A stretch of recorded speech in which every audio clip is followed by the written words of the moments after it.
Olá, nós estamos aqui para fazer um estudo da porção da Torá da semana. É alguma coisa que o Portal da Cabala já manda para vocês há bastante tempo, né, para o cadastrado mais antigo, mais novo. Toda semana um estudo diferente. O que é a Torá? A Torá é o Pentateuco, os 5 livros de Moisés, o livro fundamental dos cabalistas.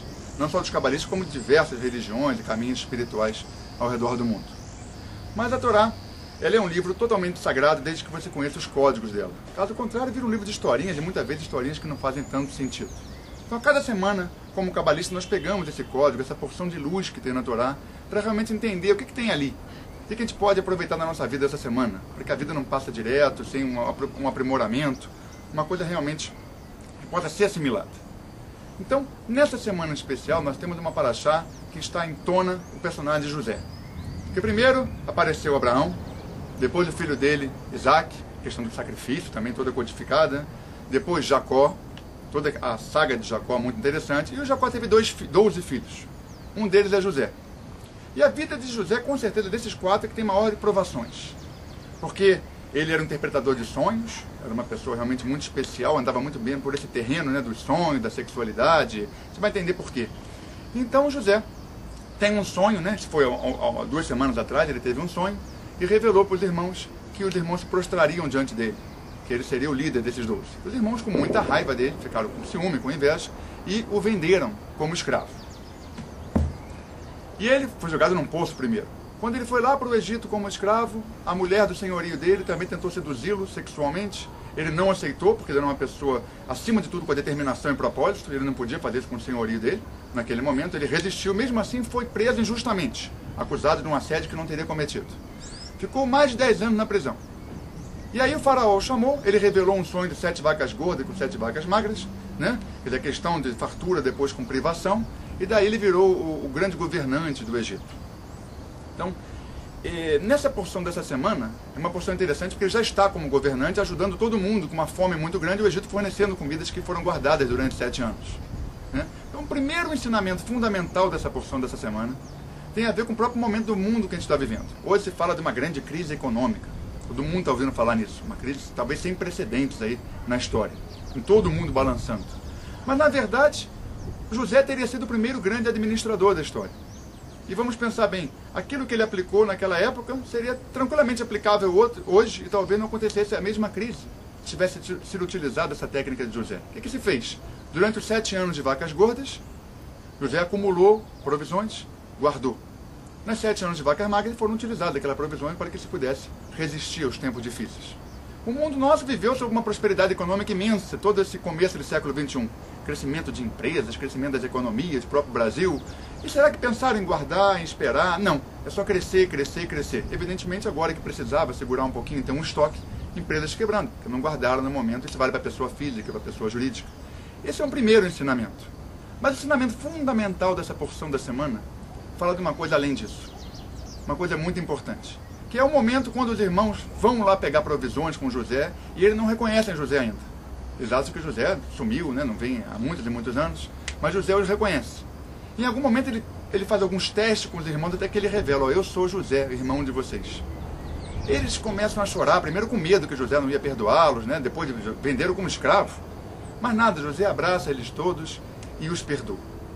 Esse é o tema fundamental dessa porção tão importante, dessa migração de 2008 para 2009. Como é que nós podemos explicar isso? Como perdoar? Imagina perdoar uma situação dessa, irmãos te vendendo como escravo. E José perdoou, chorou, abraçou, chamou o pai de volta e moraram juntos no Egito depois disso. Como se pode fazer isso? É possível? Então eles têm que aprender com José porque o perdão é algo fundamental no caminho espiritual. A primeira coisa que ele pôde entender para poder perdoar os irmãos, ele falou para os irmãos: jamais eu seria quem eu sou sem passar por isso. Ora, se os irmãos não tivessem vendido como escravos, se ele não tivesse sido preso injustamente, ele não teria sido aquele grande governante. Ele chegou ali em situação de grande adversidade, superação. Tem uma coisa que a gente precisa entender também na vida da gente. A gente passa por dificuldade, às vezes alguém parece que prejudicou a gente. Dá a impressão, mas não é. Porque no final das contas a gente acaba se superando, se tornando melhor por causa disso. Um segundo aspecto é ele entender que os irmãos tinham grandes limitações naquela época. E eles podem melhorar. E naquele momento que eles choraram, estiveram junto com ele, eles foram melhorando juntos. Então é uma coisa bacana pra gente também, que normalmente não, aquela pessoa passa um X nela porque ela me prejudicou uma vez. Mas era uma outra pessoa 10 anos atrás. Muitas vezes de manhã nós somos um, de noite a gente é outro. Imagina em 10 anos, em 20 anos. Então, esse tema do perdão é um tema realmente chave no caminho espiritual. Qualquer caminho, você pode ser católico, judeu, budista, cabalista, o caminho que você tiver. Se não passar pelo perdão, alguma coisa muito séria vai ficar faltando. Muito mais importante que determinados conceitos que você conhece, ou a sua oração diária. Esse é um conceito fundamental. E quais seriam as óticas do perdão? Porque falar sobre o perdão, às vezes, parece um pouco simples. Eu vou perdoar. Tá bom, final do ano, migração, né, de ano novo. Mas como é que seriam as óticas do perdão?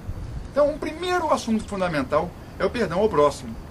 A gente poder perdoar nossos parentes, nossos amigos, pessoas que a gente acha que cometeram alguma coisa contra a gente, com certeza não foi tão grave quanto botar a gente como prisioneiro dentro de um poço como José. E mesmo assim ele pôde perdoar. E José não é só um homem, é um arquétipo também. É alguma coisa que acontece. Nós somos José essa semana também. Quando a gente lê a Torá, a gente se torna os personagens. Então, primeiro é tirar o peso do próximo. Isso é muito importante. Porque, olha, o próximo fez, ele vai, evidentemente tem a lei do retorno, ele vai ter que arcar com as consequências, tudo que a gente faz tem consequência, tanto para o bem quanto para o mal. Então, para que ficar carregando uma coisa assim, um ressentimento?